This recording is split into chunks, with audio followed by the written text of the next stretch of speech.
إن الحمد لله نحمده ونستعينه ونستغفره ونعوذ بالله من شرور أنفسنا ومن سيئات أعمالنا من يهده الله فلا مضل له ومن يضلل فلا هادي له أشهد أن لا إله إلا الله وحده لا شريك له وأشهد أن محمدا عبده ورسوله يا أيها الذين آمنوا اتقوا الله حق تقاته ولا تموتن إلا وأنتم مسلمون رب زدني علما رب اشرح لي صدري ويسر لي أمري اللهم علمني ما ينفعني وانفعني بما علمتني وزدني علما رب يسر ولا تعسر وتمم بالخير ரப்பி யஸ்ஸிர் வலா துஅஸ்ஸிர் வதம்மிம் பில் கைர். கண்ணியத்திற்குரிய அல்லாஹ்வின் அடியார்களே, மதிப்பிற்குரிய மாணவிகளே, சகோதரர்களே, சகோதரிகளே, அல் குர்ஆனுடைய விரிவுரையை நாம் படித்து வருகின்றோம். சூரத்துல் ஃபஜ்ரில் நாம் இப்போது இருக்கின்றோம். அதனுடைய இறுதி பகுதியை இன்ஷா அல்லாஹ் இன்று நாம் பார்க்க இருக்கின்றோம். அஊது பில்லாஹி மினஷ் ஷைத்தானிர் ரஜீம். பிஸ்மில்லாஹிர் ரஹ்மானிர் ரஹீம். யா அய்யதுஹன் நஃப்ஸுல் முத்மஇன்னஹ் يا أيتها النفس المطمئنة ارجعي إلى ربك راضية مرضية فادخلي في عبادي وادخلي جنتي يا أيتها النفس المطمئنة. இதற்குரிய விளக்கத்தை அல்ஹம்துலில்லாஹ் சென்ற அமர்விலே நாம் விரிவாக பார்த்தோம். யா அய்யதுஹன் நஃப்ஸுல் முத்மஇன்னா என்பதனுடைய விளக்கத்தை அல்ஹம்துலில்லாஹ் நாம் பார்த்தோம். அடுத்ததாக இந்த வசனத்தினுடைய ஒரு பகுதி, யா அய்யதுஹன் நஃப்ஸுல் முத்மஇன்னா இர்ஜிஇ இலா ரப்பிகி ராதியத்தம் மர்தியத்தன். இன்ஷா அல்லாஹ் பாருங்கள், இர்ஜிஇ நீ திரும்புவாயாக, ரஜஅ இர்ஜிஉ நீ திரும்புவாயாக, இலா ரப்பிகி இதற்கு நாம் பொருள் சொல்லும்போது உமது இறைவனின் பக்கம் என்று நாம் ஒரு பொருள் சொல்லி இருந்தோம். இமாம் தபரி ரஹிமஹுல்லா அவர்கள் இப்பொழுது இந்த இலா ரப்பிகி என்பதை எப்படி அறிஞர்கள் பல கருத்துகளால் விவரித்திருக்கிறார்கள் என்பதை முறையாக நமக்கு விவரிக்கிறார்கள். அதை நாம் இன்ஷா அல்லாஹ் பார்ப்போம். சொல்கிறார்கள் இமாம் தபரி ரஹிமஹுல்லா, اختلف أهل التأويل في تأويله فقال بعضهم هذا خبر من الله جل ثناؤه عن قيل الملائكة لنفس المؤمن عند البعث تأمرها أن ترجع في جسد صاحبها قالوا وعني بالردها هنا صاحبها. இமாம் தபரி சொல்கின்றார்கள், குர்ஆனுடைய விரிவுரையாளர்கள் இந்த வசனத்திற்கு விளக்கம் சொல்லும் போது இது அல்லாஹு தஆலாவின் புறத்திலிருந்து மலக்குகள் சொல்லக்கூடிய கூற்றாகும். அல்லாஹுவின் புறத்திலிருந்து அல்லாஹுடைய கட்டளையின் அடிப்படையில் மலக்குகள் இதை சொல்வார்கள். யா அய்யதுஹன் நஃப்ஸுல் முத்மஇன்னா இர்ஜிஇ இலா ரப்பிகி ராதியத்தம் மர்தியத்தன் என்பது மலக்குகள் சொல்லக்கூடிய கூற்றாகும். யாருடைய கட்டளையின்படி? அல்லாஹு தஆலாவுடைய கட்டளையின்படி. மலக்குகள் யாருக்கு சொல்வார்கள்? லினஃப்ஸில் முஃமினி இன்தல் பஅஸி முஃமின்கள் மறுமையில் எழுப்பப்படும் போது மலக்குகள் இதை சொல்வார்கள். சரி, இந்த சொல்லுடைய கருத்து என்ன? ஆன்மாவை, அந்த ஆன்மா எந்த உடலில் இருந்ததோ அந்த உடலுக்கு திரும்ப செல்லும்படி மலக்குகள் அந்த ஆன்மாவிற்கு கட்டளையிடுவார்கள். தஅமுருஹா அன் தர்ஜிஅ ஃபீ ஜஸதி ஸாஹிபிஹா அந்த ஆன்மாவை, அந்த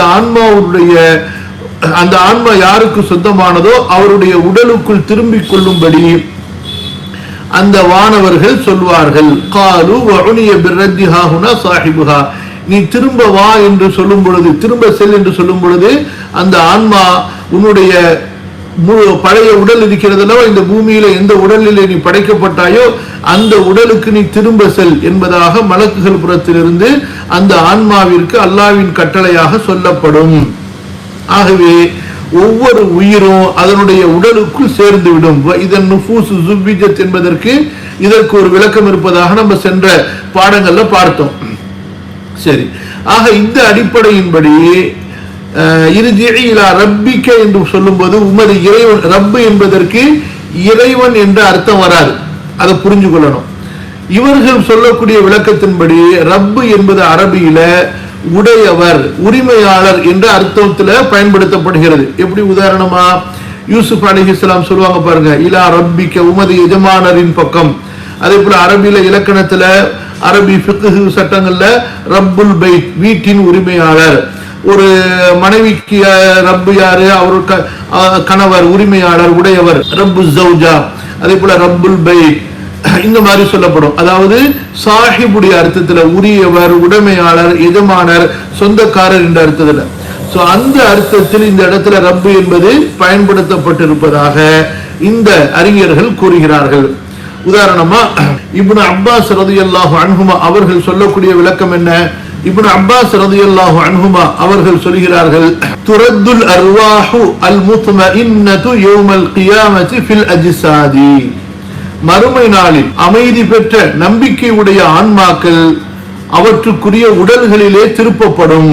லஹாக் ரஹிமஹுல்லாஹ் சொல்கிறார்கள், யஅமுருல்லாஹு தஆலா யௌமல் கியாமஹ் அன் தர்ஜிஅ இலல் அஜ்சாதி ஃபயஅதூன அல்லாஹ கமா خلقهم அவ்வல மர்ரத். லஹாக் ரஹிமஹுல்லாஹ் சொல்கிறார்கள், அல்லாஹ் தஆலா மறுமை நாளில் ஏவுவான் உயிர்களுக்கு, அந்த உயிர்கள் உடல்களுக்கு திரும்பும்படி. யஅமுருல்லாஹுல் அர்வாஹ யௌமல் கியாமத்தி அன் தர்ஜிஅ இலல் அஜ்சாதி ஃபயஅதூன அல்லாஹ கமா خلقهم அவ்வல மர்ரத்தின். அல்லாஹ் தஆலா படைப்புகளை முதலாக படைத்த போது எப்படி இருந்தார்களோ அப்படியே அவர்கள் எல்லோரும் அல்லாஹ்விடத்திலே வருவார்கள். இக்ரிமா ரஹிமஹுல்லாஹ் அவர்கள் சொல்லும் பொழுது, இர்ஜிஇ இலா ரப்பிகி ஐ இலல் ஜஸதி, உனது உடலின் பக்கம் திரும்பிவிடு என்ற கருத்தை சொல்கிறார்கள். ஆக இந்த இர்ஜிஇ இலா ரப்பிகி ராதியத்தன் மர்தியத்தன் என்பது மறுமை நாளில் உயிர்களை நோக்கி, அந்த உயிர்கள் இந்த உலகத்தில் எந்தெந்த உடல்களில் இருந்தனவோ அந்தந்த உடல்களுக்கு திரும்ப செல்லும்படி கட்டளை கொடுக்கப்படும் என்ற கருத்தை அறிஞர்களுடைய ஒரு கூட்டம் விளக்கமாக சொல்கிறார்கள். அடுத்தது இமாம் தபரி சொல்கிறார்கள், வகால ஆஹரூன பல் யுகாலு ذلك லஹா இன்தல் மௌதி.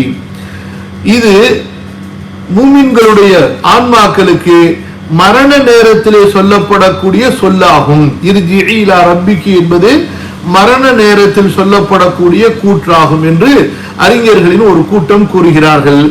உதாரணமாக இமாம் அபு சாலிஹ் ரஹிமஹுல்லாஹ் அவர்கள் விளக்கம் சொல்கிறார்கள், قال هذا عند الموت இர்ஜிஇ இலா ரப்பிகி ராதியத்தன் மர்தியத்தன் என்பது மரண நேரத்தில் மூமினான ஆன்மாக்களுக்கு சொல்லப்படும். ஃபதுகுலி ஃபீ இபாதி வதுகுலி ஜன்னதி என்பது قال هذا يوم القيامة, இது மறுமை நாளில் சொல்லப்படும். ஆக இந்த பகுதியை இமாம் அபூ சாலிஹ் இரண்டா பிரிக்கிறார்கள். இர்ஜிஇ இலா ரப்பிகி ராதியத்தன் மர்தியத்தன் என்பது உலகத்தில் ஆன்மாக்கள் பிரியும் போது சொல்லப்படக்கூடிய வார்த்தை என்பதாகவும், ஃபதுகுலி ஃபீ இபாதி வதுகுலி ஜன்னதி என்பது மறுமையில் சொல்லப்படக்கூடிய வார்த்தையாகவும் அவர்கள் விளக்கம் கூறுகிறார்கள்.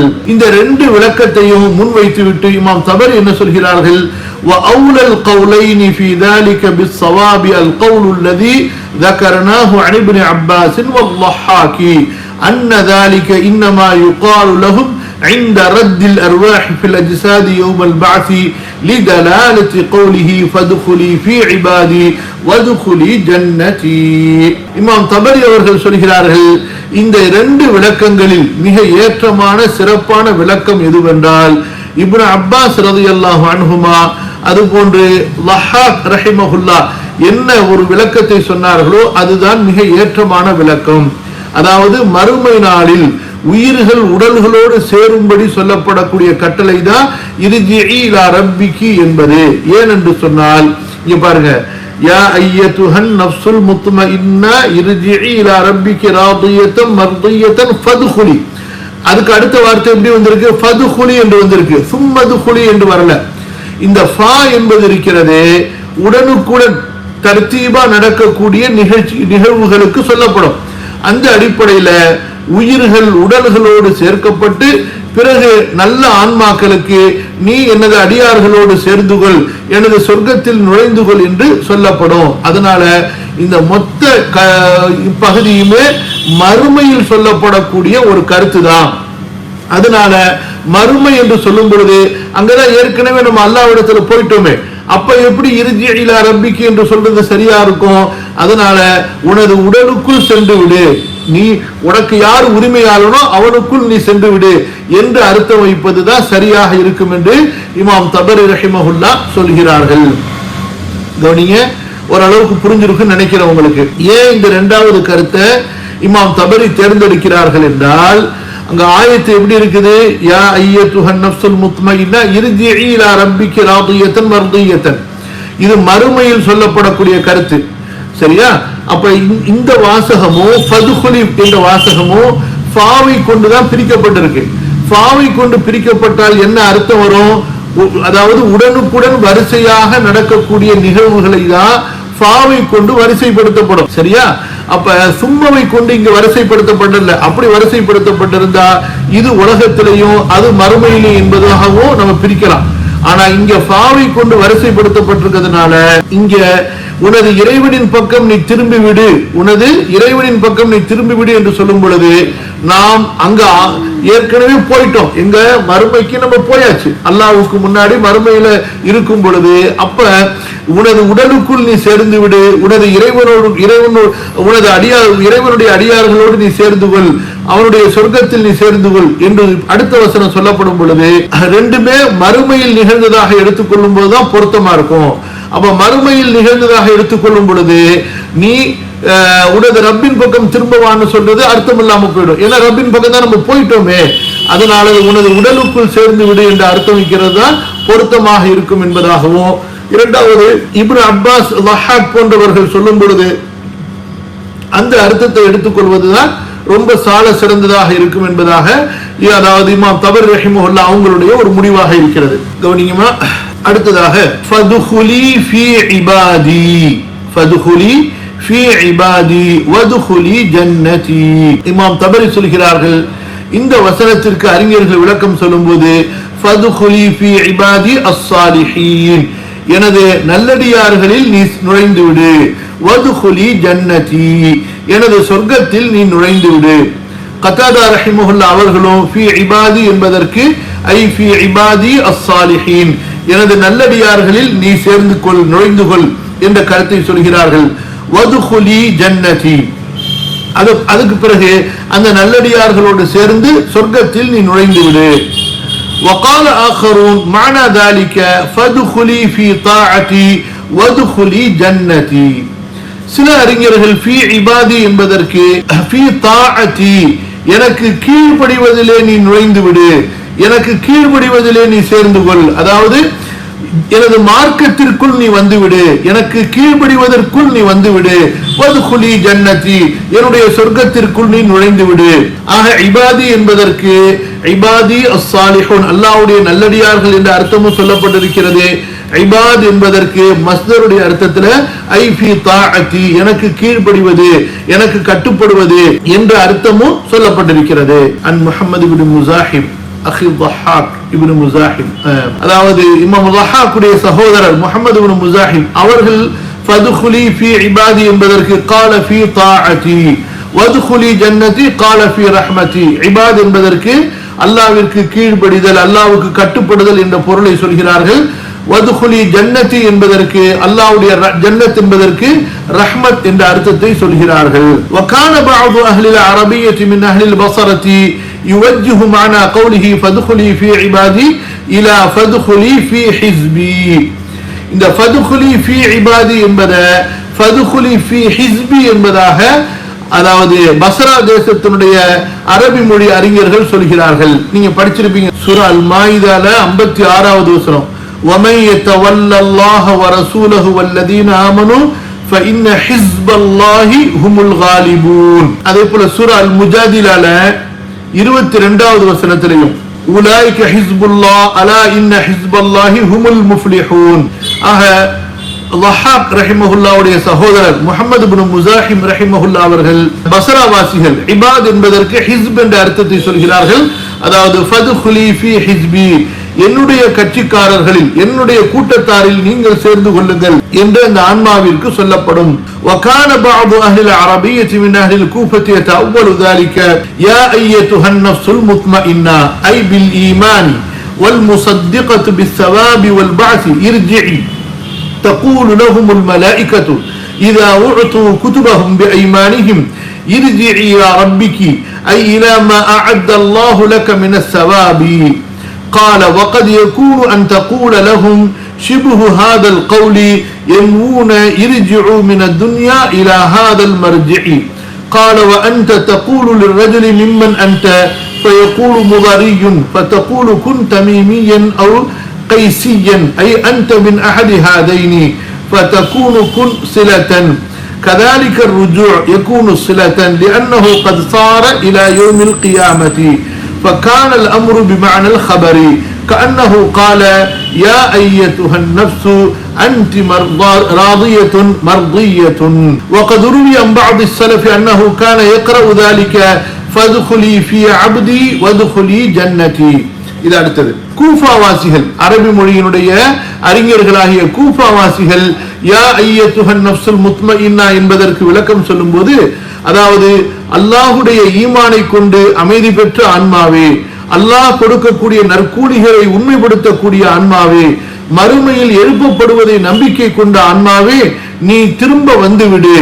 மலக்குகள் சொல்வார்கள் அந்த ஆன்மாக்களுக்கு, எப்போது அந்த ஆன்மாக்களுடைய ஏடுகள், அவர்களுடைய செயல்கள் எழுதப்பட்ட ஏடுகள் வலது கையிலே கொடுக்கப்படுமோ அப்போது அந்த ஆன்மாக்களை நோக்கி வானவர்கள் சொல்வார்கள் இர்ஜி இலா ரப்பிகி, அதாவது அல்லாஹ் உனக்கு தயார் செய்து வைத்திருக்கக்கூடிய நற்கூலிகளின் பக்கம் நீ வந்துவிடு. இர்ஜி இலா ரப்பிகி, உமது இறைவனின் பக்கம் வந்துவிடு என்றால் என்ன அர்த்தம்? உமது இறைவன் உனக்காக தயார்படுத்தி வைத்திருக்கக்கூடிய நற்கூலிகளை வெகுமதிகளாக பெறுவதற்கு நீ வந்துவிடு. சரியா? அப்ப இலா ரப்பிகி என்று சொல்லும் பொழுது ஐ இலா மா அஅத்தல்லாஹு லக்கி மினஸ் ஸவாப், அல்லாஹு தஆலா உமக்கு ஏற்பாடு செய்திருக்கக்கூடிய நற்கூலிகளின் பக்கம் நீ வந்துவிடு என்று அர்த்தமாகும். சரியா? அப்ப இதுதான் இமாம் தபரி அவர்கள் அந்த அறிஞர்களுடைய கூற்றை விளக்கி சொல்றாங்க. யா அய்யத்துஹன் நஃப்ஸுல் முத்மஇன்னா இர்ஜி இலா ரப்பிகி ராதியத்தன் மர்தியத்தன், அதாவது அந்த மலக்குகள் ஆன்மாக்களுக்கு சொல்வார்கள் யா அய்யத்துஹன் நஃப்ஸு அன்தி ராதியத்துன் மர்தியத்துன். அப்ப இர்ஜி இலா ரப்பிகி ராதியத்தன் மர்தியா இருக்கு பாருங்க. இந்த ராதியத்தன் என்று படிக்கலாம் எப்பன்னு சொன்னா இர்ஜி என்பதற்கு ஹாலா வைக்கும்போது. இவங்க என்ன செய்றாங்க, யா அய்யத்துஹன் நஃப்ஸு இருக்குல, அதுக்கு முன்னாடி ஒரு முபத்ததாவை அதாவது ஏற்பாடு செய்து அன்தி ராதியத்துன் மர்தியத்துன் இர்ஜி, நீ அல்லாஹுவை திருப்தி கொண்டவனாக இருக்கிறாய், அல்லாஹுவும் உன் மீது திருப்தி கொண்டவனாக இருக்கிறான், நீ திரும்பி விடு. யார் பக்கம்? உனது இறைவனின் பக்கம் என்ற இந்த கருத்தை அந்த கூஃபாவாசிகள் சொல்கிறார்கள். அது போக சலஃபுகள்ல மேலும் பல அறிஞர்கள் இந்த ஃபீ இபாதி என்பதை பன்மையா படிக்காம, அப்துன் என்பதனுடைய பன்மையாக இபாத் என்று படிக்காம ஃபீ அபுதி ஒருமையில படித்திருக்கிறார்கள். ஃபீ அபுதி, எனது அடிமையில் நீ நுழைந்து விடு, வதுகுலி ஜன்னதி, எனது சொர்க்கத்திற்குள் நீ நுழைந்து விடு. அப்ப இதே போல ஒரு கிராத்து இப்னு அப்பாஸ் ரலியல்லாஹு அன்ஹுமா அவர்கள் மூலமாகவும் அறிக்கப்படுகிறது. அதே போல அபு ஷேக் அல் ஹனாஇ ரஹிமஹுல்லா குர்ஆனுடைய காரிகள் ஒருத்தங்க, அவங்களும் இதே போல அறிவிக்கிறாங்க. அதே போல கல்பி ரஹிமஹுல்லா அவங்களும் ஒரு காரி, அவங்களும் ஃபீ அப்தி இபாதி என்று இல்லாம ஃபீ அப்தி என்று அறிவிக்கிறார்கள். அப்ப இந்த அறிஞர்களுடைய கருத்துப்படி எல்லாம் நாம் வைப்போமே ஆனால் ஃபதுகுலி ஃபீ அப்தி என்று சொல்லும் பொழுது ஐ, அதாவது ரூஹு உடலுக்குள் சேருவதை குறிக்கிறது, ரூஹு உடலுக்குள் சேருவதை குறிக்கிறது. ஆனா இமாம் தபரி ரஹிமஹுல்லா அவர்கள் என்ன சொல்கிறார்கள் என்றால், இந்த கருத்துக்களை எல்லாம் பதிவு செஞ்சதுக்கு பிறகு பெரும்பாலான காரிகள் இபாத் என்று பன்மையாக ஓதுகிறார்கள். எனவே அதுதான் ரொம்ப சரியான கிராத்தாக இருக்கும். மற்ற கிராத்துகள் அறிவிக்கப்பட்டிருந்தாலும் ரொம்ப சரியான கிராத் என்பது ஃபதுகுலி ஃபீ இபாதி என்று ஓதுவதுதான். புரியுதா?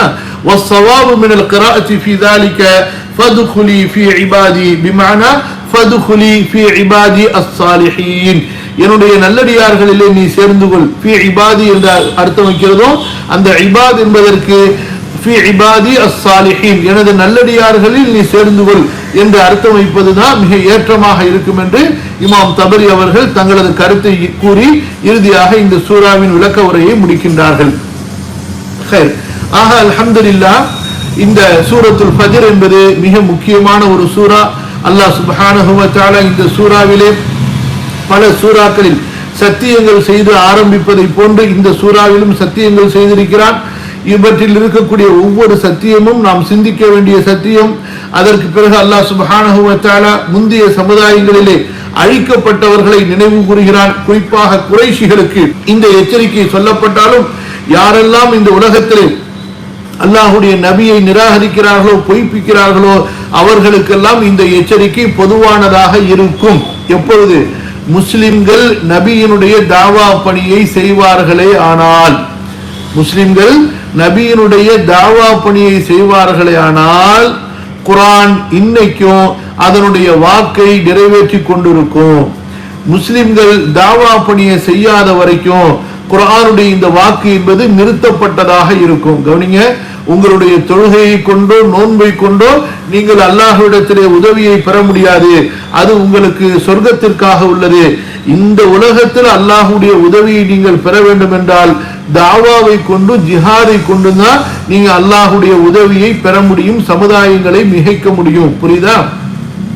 நீங்க சகோதரிகளாக இருக்கிறீங்க, உங்களுக்கு பிள்ளைகள் இருப்பாங்க. அந்த பிள்ளைகளுக்கு ஈமானிய உயிரோட்டத்தை வீரத்தை சொல்லி சொல்லி வளர்க்கணும்.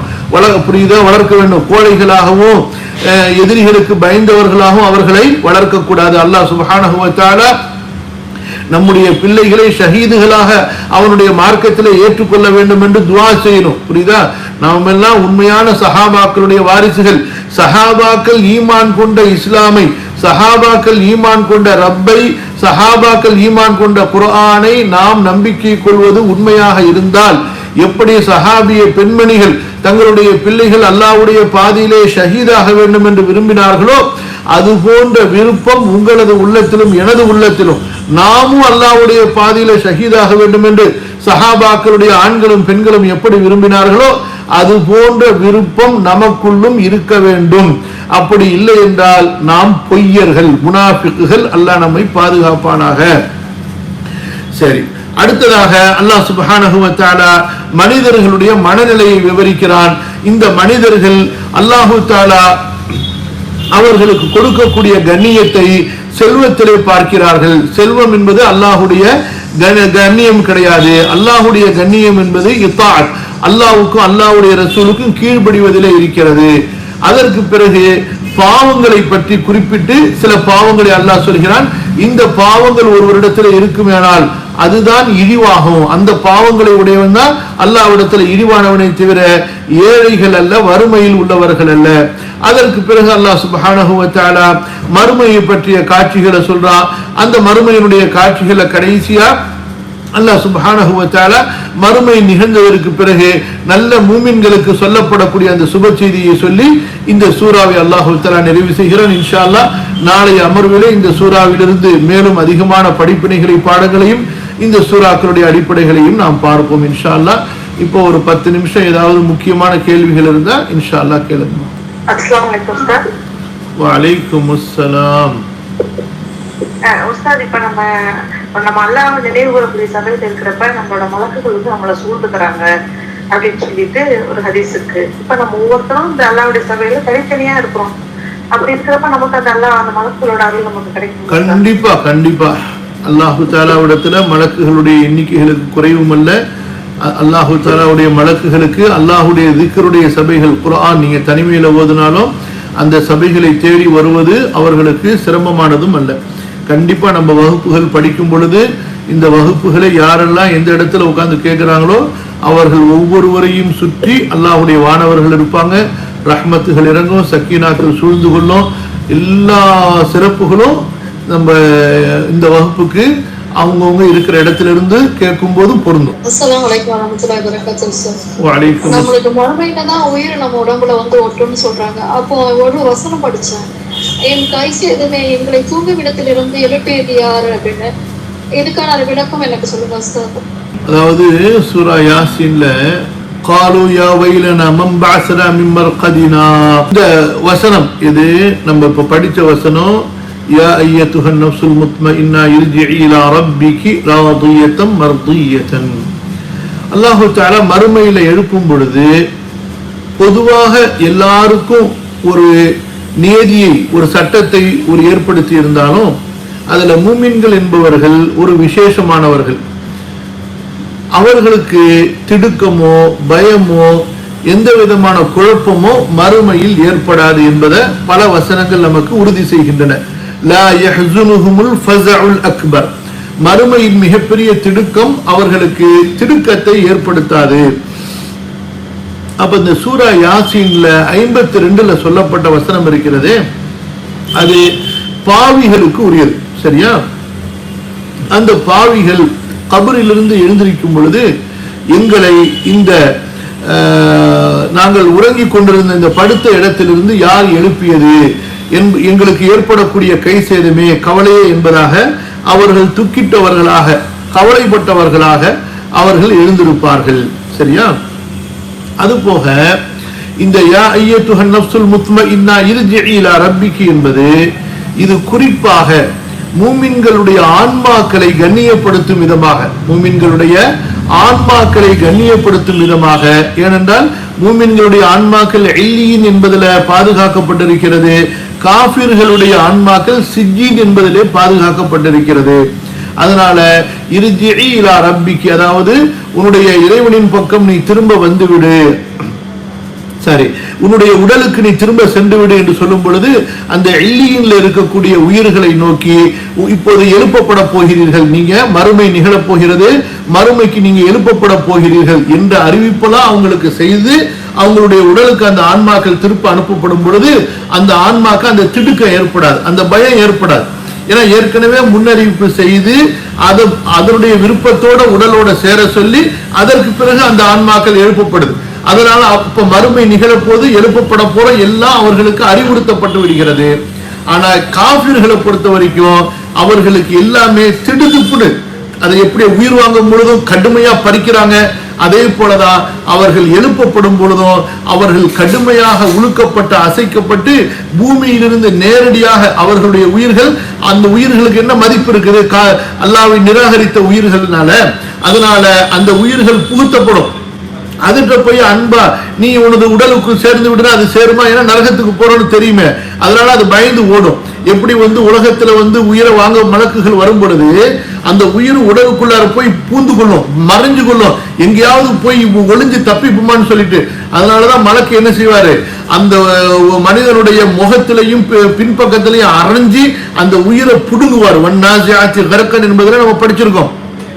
அப்படியே உடல்ல போய் அங்கு அந்த உயிர் அப்படியே சதைகள் எலும்புகள் எல்லாம் கம்பி பிடிக்கும், மலக்கு பிடிச்சு இழுன்னு இழுப்பார். எப்படி அந்த முள் மரங்களின் மேல போய் போடப்பட்ட ஈர துணியை இழுக்கிற மாதிரி, அந்த மாதிரி கடுமையான வேதனையை உணரும் காஃபிர்களுடைய ஆன்மாக்களை பொறுத்த வரைக்கும்.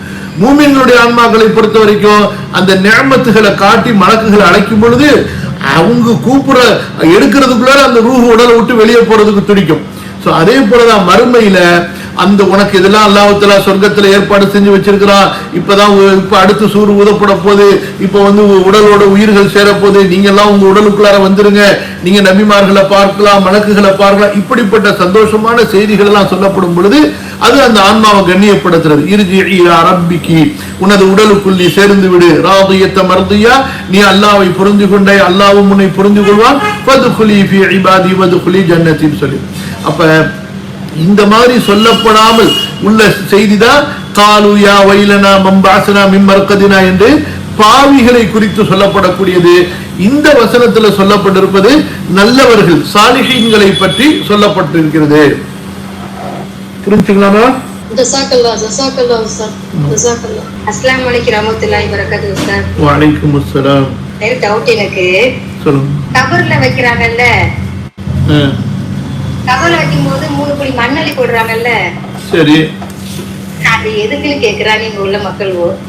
கபர்ல வைக்கிறது தான் பொதுவா அவங்கவுங்க திருப்திக்கு மண்ணள்ளி போடுற வழக்கம் இங்க உள்ள வழக்கமே தவிர, மற்றபடி மையத்தை அடக்கம் பண்ண போன எல்லாருமே மண்ணள்ளி போடணுங்கிறது சுன்னத்துலாம் கிடையாது. யாராவது ஒருத்தங்க அந்த கபரை வந்து மூடிட்டா போதுமானது, அவ்வளவுதான். இங்கேதான் இந்தியா, பாகிஸ்தான், பங்களாதேஷ்கள்ல வந்து நிறைய சடங்குகளை வந்து உருவாக்கி இருப்பாங்க. எப்படி இந்துக்கள்ல நிறைய சடங்குகள் இருக்கும், அந்த மாதிரி இறந்து போனதுக்கு நிறைய சடங்குகளை உருவாக்கி வச்சிருப்பாங்க. அந்த மாதிரி சடங்குகள்ல உள்ளதுதான் மையத்தோட அடக்கம் செய்ய போனவங்க எல்லாம் ஆளுக்கு கொஞ்சம் மண்ணை அள்ளி போட்டுட்டு வர்றதுன்னு சொல்லிட்டு. அப்படிலாம் மார்க்கத்துல இல்லமா.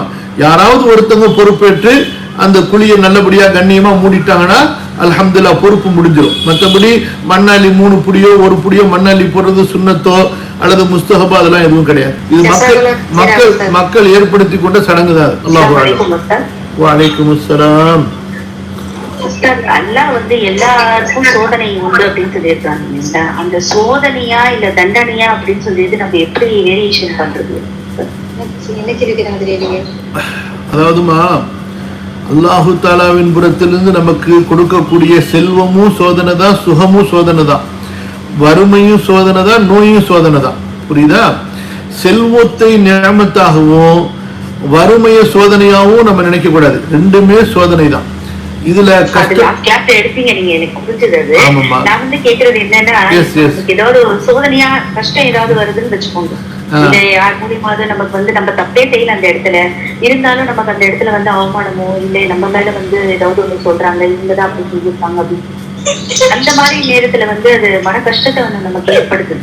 ஆனா அந்த நேரத்துல நம்ம எதுவுமே அங்க சொல்லிக்கவும் இல்லை, நம்ம பாட்டுக்கு நம்ம வந்துடுறோம். அதுவும் அந்த அவமானமும் நமக்கு வந்து ஒரு சோதனை தானா, இல்ல அது வந்து நமக்கு தண்டனையா? அதனால நமக்கு மனசு ரொம்ப கஷ்டப்படுது. அது கேக்குறேன் நான், அதுவும் வந்து சோதனையா இல்ல தண்டனையான்னு கேக்குறேன். இப்ப அல்லாஹ் தஆலா அல் குர்ஆன்ல சூரா அன்கபூத் நினைக்கிறேன் சொல்றேன், وَجَعَلْنَا بَعْضَكُمْ لِبَعْضٍ فِتْنَةً وَجَعَلْنَا بَعْضَكُمْ لِبَعْضٍ فِتْنَةً أَتَصْبِرُونَ وَكَانَ رَبُّكَ بَصِيرًا. சரி, சூரா அல் ஃபுர்கான்ல 20வது வசனம், உங்களில் சிலரை சிலருக்கு நாம் ஃபித்னா குழப்பமாக சோதனையாக ஆக்கி இருக்கிறோம், நீங்கள் பொறுத்து கொண்டிருப்பீர்களா? உங்களது இறைவன் உங்களை நன்கு உற்று கவனித்து பார்த்து கொண்டிருக்கிறான். இது அல் குர்ஆனுடைய சூரா அல் ஃபுர்கான்ல 20வது வசனம், 25வது அத்தியாயத்துல. ஒருவர் மூலமாக ஒருவருக்கு மனவேதனைகள், சிரமங்கள், கஷ்டங்கள் ஏற்படுவது என்பது அதுவும் அல்லாஹ்வின் புறத்திலிருந்து உண்டான சோதனை. இந்த அல்லாஹ்வின் புறத்திலிருந்து உண்டான சோதனை 2 விதமாக இருக்கும். ஒன்று என்னன்னா, நாம் சில பாவங்கள் ஏதாவது செய்திருந்தால் அதற்காக நமக்கு கஃபாராவாக அமைவதற்காகவும் இருக்கும். சில நேரங்கள்ல நம்முடைய தரஜாத்துகளை உயர்த்துவதற்காக நம்முடைய பொறுமையை அல்லாஹு தஆலா சோதிப்பதாகவும் இருக்கும். அதனால எதையுமே அல்லாஹ் என்ன தண்டிக்க விரும்புறான் அப்படின்னு நம்ம எடுத்துக்கொள்ள கூடாது. சரிங்களா?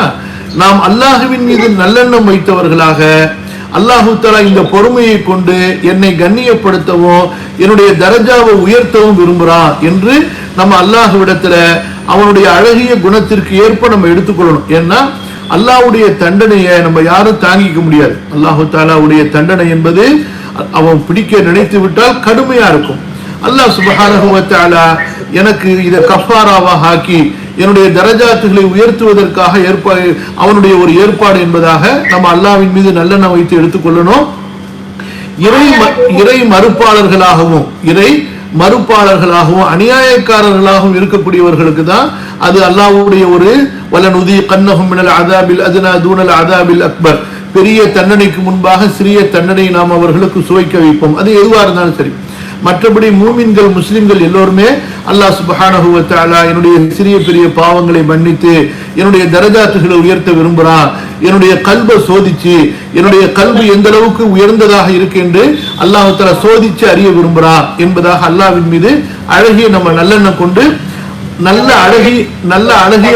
நல்ல அழகிய வார்த்தைகளை நாம் சொல்வோமேயானால் அல்ஹம்துலில்லாஹ் அல்லாஹ் பொருந்தி கொள்வான்.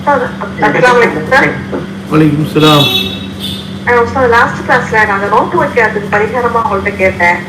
ஒரு நாளைக்கு ஒரு வேலைக்கு சாப்பாடு கொடுக்க சொன்னீங்க, அப்படி இல்லாட்டி உணவுப் பொருளா கொடுக்கணும்னு சொன்னீங்க. அந்த உணவுப் பொருளுங்கிறது அரிசி மட்டும் போதுமா தான், இல்ல பருப்பு தானியம்?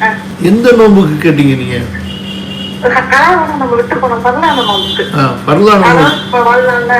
கர்ப்பிணியா இருக்கிற பரலான நோம்புக்கு நீங்க வந்து ஒரு ஒரு நோம்புக்கு ஒரு மிஸ்கீனுக்கு உணவு, அது சமைச்ச உணவா இருந்தால் அவர் சாப்பிட்ற அளவுக்கு உண்டான ஒரு 3-4 ரொட்டிகளும் அதோட சேர்ந்து கொஞ்சம் இறைச்சியும் கறியும்.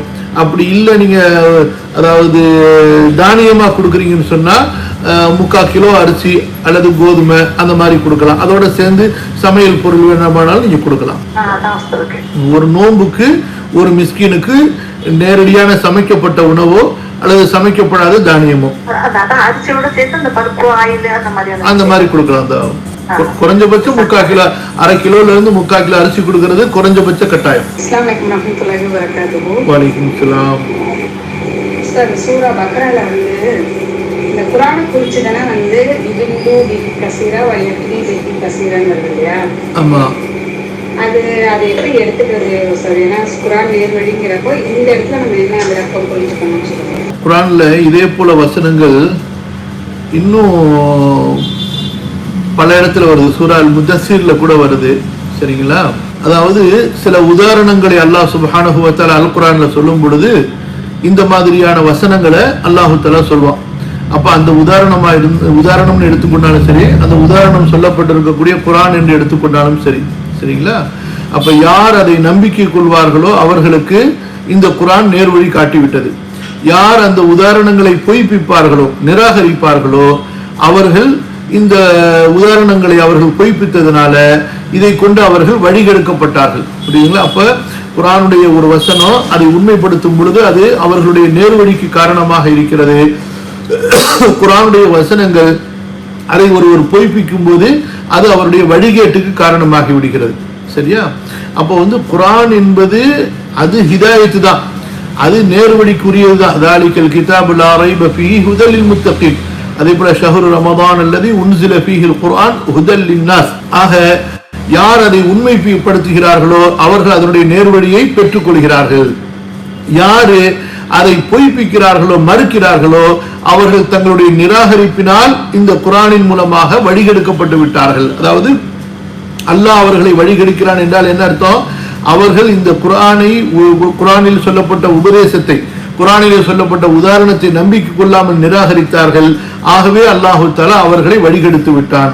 அவர்களுடைய வழிகேட்டில் அல்லாஹு தஆலா விட்டு விட்டான். அதாவது நேர்வழிக்கும் சரி வழிகேட்டுக்கும் சரி அதனுடைய மூல காரணம் யாரிலிருந்து வருகிறது? அந்த அடியாரிலிருந்து. ஈமான் கொள்ளக்கூடியவர் ஈமான் கொள்ளும் போது அல்லாஹு தஆலா அவருக்கு ஹிதாயத்தை அதிகப்படுத்துகிறான். நிராகரிப்பவர் நிராகரிக்கும் பொழுது அல்லாஹு தஆலா அவரை வழிகெடுத்து விடுகிறான். புரியுதா? இது சூரா பக்ரா ஃபுல்லா ஓத முடியலன்னா அந்த லாஸ்ட் 2 ஆயத்து ஓதிக்கிறமாச்சு. சூரா பக்ராவை ஏன் முழுசா ஓத முடியாது? நீங்க ஒரே மஜ்லிஸ்ல ஓதணும்னு அவசியம் இல்லையே. நீங்க ஒரு நாளையில 4 மஜ்லிஸ்ல ஓதலாம், 2 நாளையில 8 மஜ்லிஸ்ல ஓதலாம். நீங்க ஒரு தொழுகையுடைய நேரத்துல 1/4 ஜுஸ்னு ஓதுனாலே அல்ஹம்துலில்லாஹ் 9 வக்துல நீங்க அதை இன்ஷா அல்லாஹ் தாராளமா ஓதிடலாம். சரிங்களா? அதனால முழு பக்ரா சூராவை ஓதுவது என்பது தனி, பக்ராவுடைய கடைசி 2 வசனங்களை ஓதுவதற்குரிய சிறப்பு என்பது வேறு. பக்ராவுடைய கடைசி 2 வசனங்களை ஓதுறதுனால முழு பக்ரா சூராவை ஓதியதாக ஆகிவிடாது. ரெண்டும் வேற வேற.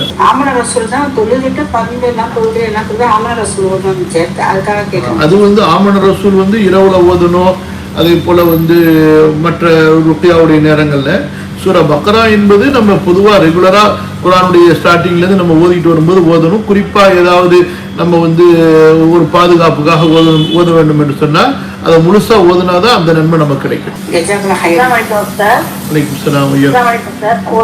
ஒரு ஹதீஸ்ல நான் பார்த்தேன், ரசூலுல்லாஹ் இரவில் நீங்க உங்க உணவையோ தண்ணியோ மூடி வைங்க, கூட்டத்துக்கு தண்ணி இல்லைன்னா ஒரு குச்சையாவது வைங்கன்னு சொல்லி படித்தேன். பாத்ரூம்லதான் தண்ணி புடிச்சு வைக்கிறாங்க சார். அத மறுநாளைக்கு அதை ஆமா, ஒரு நல்ல கேள்விதான்.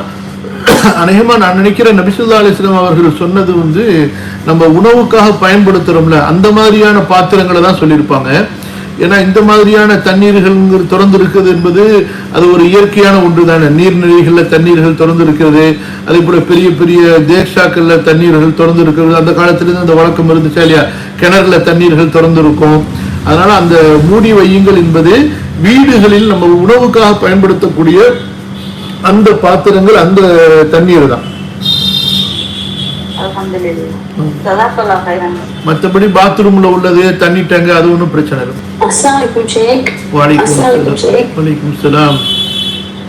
ஹஜ்ஜுக்கு போறவங்க அவங்க வந்து இப்போ டெய்லிக்கும் ஆயிஷா பள்ளியில போயிட்டு அந்த உம்ரா நியத்து வச்சுட்டு பண்றாங்க, அது சிறந்ததா? எல்லாம் தவாபு பண்ணுமா? எத்தனை உம்ரா பண்ணலாம், எத்தனை தவாபு பண்ணலாம், அது கொஞ்சம் விளக்கம் கொடுங்க. பிஸ்மில்லாஹிர் ரஹ்மானிர் ரஹீம். அதாவது அல்லாஹ்வுடைய தூதர் ஸல்லல்லாஹு அலைஹி வஸல்லம் அவர்களும் சஹாபாக்கள், தாபீன்கள், இமாம்கள் இந்த நல்லோர்கள் செஞ்சதெல்லாம் ஒரு பயணத்துல ஒரு உம்ரா தான். சரிங்களா? ஆயிஷா ரலியல்லாஹு அன்ஹா அவர்களால் உம்ரா செய்ய முடியாமல் தவறிவிட்டதுனால அவங்க நபி ஸல்லல்லாஹு அலைஹி வஸல்லம் அவங்களிடத்துல வேண்டிக் கொள்கிறார்கள். நபி ஸல்லல்லாஹு அலைஹி வஸல்லம் அனுமதி தர்றாங்க. இதுதான் சிறந்தது. சரியா? நீங்க காபத்துல்லால இருக்கக்கூடிய காலங்களில் குர்ஆன் ஓதுவது, தவாப் செய்வது, திக்ர் செய்வது, நஃபிலான தொழுகைகளில் ஈடுபடுவது அதுதான் சிறந்ததை தவிர நீங்க திரும்ப திரும்ப ஆயிஷா பள்ளிக்கு போய் இஹ்ராமுடைய நியத்து வைத்துக் கொண்டு வருவது என்பது அது மக்கள் பின்னால் ஏற்படுத்திய ஒரு சடங்கு. அது தவிர்க்கப்பட வேண்டியதுதான். அதுல எந்த மாற்று கருத்துமே கிடையாது. புரியுதுங்களா? எந்த பெண்களுக்கு ஹைதின் காரணமாக உம்ரா தவறிவிட்டதோ அந்த பெண்களுக்கு மட்டும்தான் அது சிறந்ததை தவிர மற்றவர்களுக்கு கிடையாது. மற்றவங்க அவங்க மஸ்ஜிதுல் ஹராம்ல இருந்து தொழ வேண்டியது, ஏத்துக்காப்பு இருக்கலாம், திக்ர் செய்யலாம், துவா செய்யலாம், இஸ்திக்பார் செய்யலாம், அதுதான் அவங்களுக்கு சிறந்தது. இல்ல நியத்து வச்சுட்டு போறேன், இந்த மாதிரி இறந்தவங்களுக்காக நான் இப்போ உம்ரா செய்ய போறேன், அப்புறம் என்னோட தெரிஞ்சவங்க சொந்தக்காரருக்கு அந்த மாதிரி ஒரு நியத்து வச்சுட்டு உம்ரா போறேன், ஹஜ்ஜு கிடைக்கணும் அப்படின்னுட்டு ஆயிஷா பள்ளியில போய் செய்யறாங்க, அந்த மாதிரி நியத்து வச்சுட்டு போகலாம். எந்த மாதிரி நியத்து வச்சுட்டும் போக முடியாது. துவா செய்யுங்க அல்லாஹ்விடத்துல. ஏன் நீங்க இப்படி தப்பான உம்ரா செஞ்சு நீங்க நியத்து வச்சாதான் அவங்களுக்கு அல்லாஹ் கபூல் செய்வானா? அல்லாஹ் அவங்களுக்கு ஹஜ் உம்ராவுடைய பாக்கியம் கொடுப்பானா? என்ன முட்டாள்தனமா இருக்குது. நீ அல்லாஹ் சொல்ல இறந்தவங்களுக்காக நீங்க செய்யறதா இருந்தா நீங்க திரும்ப உங்க ஊர்ல இருந்து போகும்போது நியத்து வைங்க, அதுதான் சிறந்தது. நபி ஸல்லல்லாஹு அலைஹி வஸல்லம் அப்படியே செஞ்சாங்க. ஹதீஜா ரலியல்லாஹு தஆலா அன்ஹா மரணிச்சிருந்தாங்க, அவங்களுக்காக நான் உம்ரா செய்யறேன்னு சொல்லிட்டு ஆயிஷா பள்ளிக்கா போயிட்டு வந்தாங்க. ரசூல் ஸல்லல்லாஹு அலைஹி வஸல்லம் ஹதீஜாவின் மீது பிரியம் வச்சிருந்ததை விடவா இன்றைக்கு மற்றவங்க பிரியம் வச்சிட போறாங்க தங்களது உறவுகள் மேல? எந்த சஹாபியும் அப்படி செஞ்சது இல்லையே. நம்ம ஊர்ல இருந்து போகும்போது நியத்து வைக்கிறதா சரியான நியத்து. எல்லாம் சும்மா தாய் போய்கிட்டு திரும்பி வரக்குள்ள அந்த எஹ்ராம் கட்ட எல்லை வரக்குள்ள அங்க வந்து நியத்து உம்ராவோட நியத்து வச்சு எஹ்ராம் கட்டிக்கோங்கன்னு சொன்னாங்க. அப்ப நம்ம தாயிஃப் போயிட்டு தூரமா போயிட்டு வரக்குள்ள அப்ப நம்ம எஹ்ராம் கட்டிக்கலாமா? தாயிஃப் என்பது மீகாத்துக்கு வெளியில போயிடுது. அப்ப மீகாத்துக்கு வெளியில போயிட்டா நீங்க மக்காவுக்கு வரும்போது உம்ரா செய்ய வேண்டும் என்ற நியத்து செஞ்சீங்கன்னா அப்ப மீகாத்தை இஹ்ராம் இல்லாம உம்ராவுடைய நியத்து தல்பியா இல்லாம நீங்க கடக்கக்கூடாது. அப்ப அந்த மாதிரி நீங்க செஞ்சீங்கன்னா அப்ப நீங்க யாருக்காக வேண்டி வேணாலும் நீங்க ஏற்கனவே உம்ரா செஞ்சிருந்தா நீங்க பிறருக்காக உம்ராவுடைய நியத்து வைக்கலாம். மற்றபடி இந்த ஆயிஷா பள்ளி போய் ரவுண்ட் அடிச்சுட்டு யூட்டர்ன் பண்ணிட்டு வர்றதெல்லாம் சும்மா நம்மள நாமே ஏமாத்திக்கிறது. அதுவும் அந்த அதாவது தாயிஃபுக்கு இந்த உம்ராவுக்காக வேண்டின்னு போக கூடாது. நீங்க தாயிஃபு சுத்தி பார்க்கணும் போறீங்க, அப்ப நீங்க திரும்பி வர போறீங்க, எப்படி இருந்தாலும் நீங்க வந்துதான் அவனு மீகாத்துக்கு ஹரமுக்குள்ளார. அப்ப நீங்க உம்ராவுடைய நியத்து வைக்கிறீங்கன்னா வேற விஷயம். வெறும் உம்ரா செய்ய போறேங்கிறதுக்காக நீங்க ஆயிஷா பள்ளி போறதும் ஒண்ணுதான், தாயிஃப் போறதும் ஒண்ணுதான். சரிம்மா, வேற எதுவும் கேள்விகள் இருக்குங்களா? எறும்பை வந்து கொல்லக்கூடாதுன்னு சொல்லிட்டு சொல்றாங்க. நான் படிச்சேன், சரியா ஞாபகம் இல்ல. எறும்புகளை கொல்லக்கூடாது அப்படின்னு சொல்லிட்டு. அதாவதுமா எறும்பு, அதே போல தேனு, அப்புறம் ஹுது, அப்புறம் வந்து சருதுன்னா என்னன்னு தெரியல. ஆனா வந்து நமக்கு இப்போ உடல்ல ஒரு எறும்பு ஏறிடுச்சு, கடிக்குது, எங்கன்னு தெரியல, அடிச்சிட்டோம், அந்த மாதிரி தப்பு கிடையாது. மற்றபடி எறும்புகள் அதனுடைய இடங்கள்ல பொந்துல இருக்குது, அதனுடைய இடத்துல ஓரமா போயிட்டு இருக்குன்னா அதை தேடி போய் நம்ம கொல்லக்கூடாது. எப்படி பாம்பு தேலை கொள்றோமோ அந்த மாதிரி இதை வந்து கொல்லக்கூடாது. வீட்டுல பொருள்கள் எல்லாம் முக்கியதுன்னு சொல்லிட்டு நம்ம சுத்தி மருந்து போட்டு வைக்கணும். பொருள் எல்லாம் ஏறிடுது, அதெல்லாம் செய்யலாமா?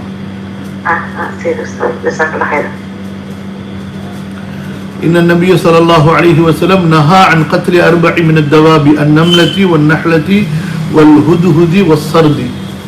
வெட்டுக்கிளி நபி ஸல்லல்லாஹு அலைஹி வஸல்லம் 4 தவாபுகள், ஒன்று எறும்பு, ரெண்டாவது தேனி, அப்புறம் ஹுதுஹுது பறவை, அப்புறம் வெட்டுக்கிளிகளை கொள்வதை தடுத்தார்கள் சொல்லி. என்னமா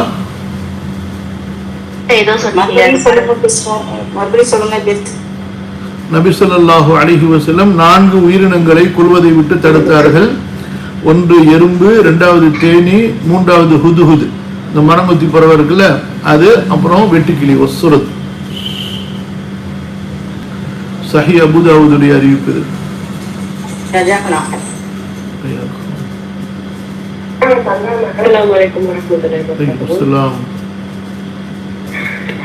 ஹஜ் 10, 9, 10 அன்னைக்கு வந்துட்டு மினாவில் தங்காம வந்துட்டு கிளம்பிட்டாங்கன்னா அதுக்கு பரிகாரம் செய்யணுமா? சருதுன்னு சொன்னா, சுரதுன்னு சொன்னா வெட்டுக்கிளி இல்ல, அது என்ன சொல்றாங்கன்னா, அது என்ன பறவைன்னு தெரியலையே, இருங்க நெட்ல போட்டு பாக்குறேன் இமேஜ்ல. தாயிருன் கபீரு ரஸி வல் மின்கார், ஒரு சிட்டுக்குருவி மாதிரி ஒரு பறவைமா சுருதுன்னு சொன்னா. சரி, நீங்க என்னமா கேட்டீங்க? ஹஜ் பிறை 10 அன்னைக்கு மினாவில் தங்காம போயிட்டோம் கிளம்பிட்டோம் அப்படின்னா வந்து அதுக்காக பரிகாரம் நம்ம செய்யணுமா? ஹஜ் பிறை 10 மினால தங்காம எங்க போயிட்டீங்க? ஹரத்துல இருந்தோம். சரி, நைட் வந்துட்டீங்களா? பஸ் கிடைக்காதனால வந்துட்டு மினாவில் தங்காம வந்துட்டு ஹரத்துல நைட் வந்துட்டீங்களா இல்லையா? என்ன சகோதரி கேட்டீங்க? அதாவதுமா அவங்க நீங்க அந்த ஹஜ் பிறை 10 நீங்க உதாரணத்துக்கு மக்கா போய் தவாப் செஞ்சீங்க, திரும்ப வர்றதுக்கு லேட் ஆயிடுச்சுன்னா தப்பு கிடையாது. அதே போல நீங்க அன்னைக்கு ராத்திரில வந்து சிறிது நேரம் தங்கிட்டாலும் தப்பு கிடையாது. நீங்க அங்க தங்குறதுக்கு கஷ்டமா இருக்குன்னு பயந்துகிட்டு சும்மா அந்த மாதிரி சோம்பேறித்தனத்துல ஓடினா மட்டும்தான் நீங்க ஒரு வாஜிபை விட்ட குற்றத்துக்கு ஆளாவீங்க. புரிஞ்சுங்களா? ஃபஜர் ஆயிடுச்சு, ஃபஜர் டைம் ஆயிடுச்சு. அதுவரை நாங்க ஹரத்திலே தான் இருந்தோம். தவாப் சுத்திட்டு சை செஞ்சுட்டு விடிஞ்சு போச்சு. விடிஞ்ச பிறகுதான் நாங்க மேனாவுக்கே போனோம். அதான் ஏதாவது பரிகாரம் செய்யணுமா என்னன்னு சொல்லி கேட்போம். நீங்க ஹஜ்ஜுடைய அமல்கள்ல இருந்ததுனால தவறிட்டா தப்பு கிடையாதுமா. வேணுகிறே சோம்பேறித்தனத்தினால கூட்டமா இருக்கு போவோம் அப்படி இப்படின்னு சொல்லிட்டு நம்மளா அந்த காரணங்களை உருவாக்கி இருந்தாதான் அது குற்றமாகும். மற்றபடி நீங்க ஹஜ்ஜுடைய அமலுக்காக வேண்டி இருக்கிறீங்கன்னு சொன்னா குற்றம் அல்ல. அமலுக்காக தான் இருந்தேன். டைம் ஆச்சு, பஸ் கிடைக்கல, ஒண்ணும் கிடைக்கல. அதனால ஃபஜர் டைம் வரை விடிஞ்சிருச்சு. அதுக்குதான் திரும்ப வந்து அங்க 11க்கு கல் அடிச்சிட்டீங்கன்னா போதுமானது. 10 கல் அடிச்சுட்டு தானே போனீங்க நீங்க? 10 கல் அடிச்சுட்டு தான் சைத்தானுக்குலாம் கல் அடிச்சுட்டு குளிச்சுட்டு ஹரத்துல போய் தவாப் செய்யலான்னு தான் போனோம். அதுக்குள்ளார விடுஞ்சிருச்சு, டைமே ஆயிடுச்சு, நைட் ஆயிடுச்சு. இசாக்கு தான் போனோம், ஹரத்துக்கு இசாக்கு தான் போனோம். இசாக்கு போயிட்டு அதுக்கப்புறம் ஃபஜர் வரை விடிஞ்சு போயிடுச்சு. இஸ்ராக் வரை வந்துருச்சு. அப்புறமேட்டு தான் நாங்க டாக்ஸி பிடிச்சி மினாவுக்கு போனோம். ஒன்னும் தப்பு இல்லை. மாஷா அல்லாஹ்.